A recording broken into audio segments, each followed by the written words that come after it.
بسم اللہ الرحمن الرحیم۔ السلام علیکم ناظرین۔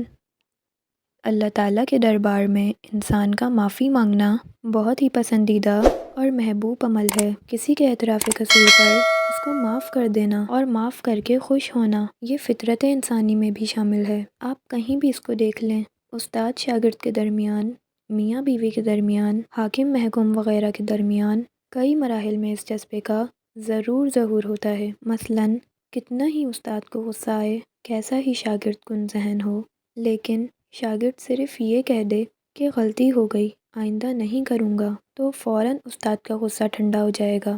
بیوی سے کیسی ہی سخت سے سخت غلطی ہو جائے، بیوی صرف یہ کہہ دے مجھ سے غلطی ہو گئی، آئندہ ایسا نہیں ہوگا، تو فوراً شوہر کا غصہ ٹھنڈا ہو جائے گا۔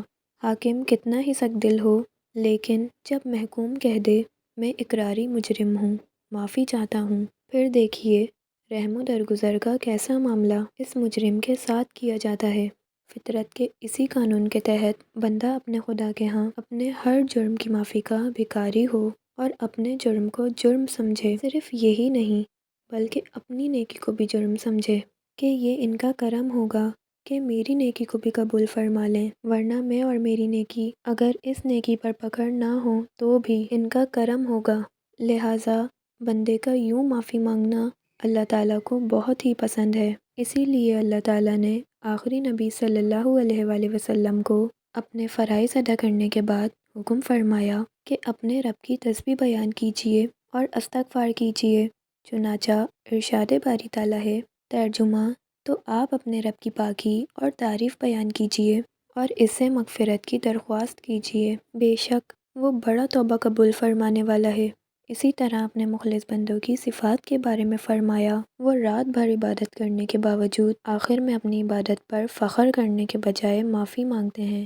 حضور اکرم صلی اللہ علیہ وآلہ وسلم نے فرمایا، خوشخبری ہے اس کے لیے جو اپنے اعمال نامے میں بہت زیادہ استغفار پائے۔ اور آپ صلی اللہ علیہ وآلہ وسلم نے یہ بھی ارشاد فرمایا، بلا شبہ میرے دل میں میل آ جاتا ہے اور بلا شبہ میں ضرور اللہ تعالیٰ سے روزانہ 100 مرتبہ استغفار کرتا ہوں۔ اسی طرح جب صدیق اکبر رضی اللہ تعالیٰ عنہ نے نماز جیسی عظیم عبادت مکمل کرنے کے بعد دعا مانگنے کے لیے پوچھی تو نبی کریم صلی اللہ علیہ وآلہ وسلم نے یہ دعا بتائی، ترجمہ: اے میرے رب، میں نے اپنے نفس پر ظلم کیا ہے، پڑھی ہے نماز وہ بھی صدیق اکبر رضی اللہ تعالیٰ عنہ نے، اور اقرار ہو رہا ہے جان پر ظلم کرنے کا، اس میں کیا راز ہے؟ یہ غور کرنے کی چیز ہے۔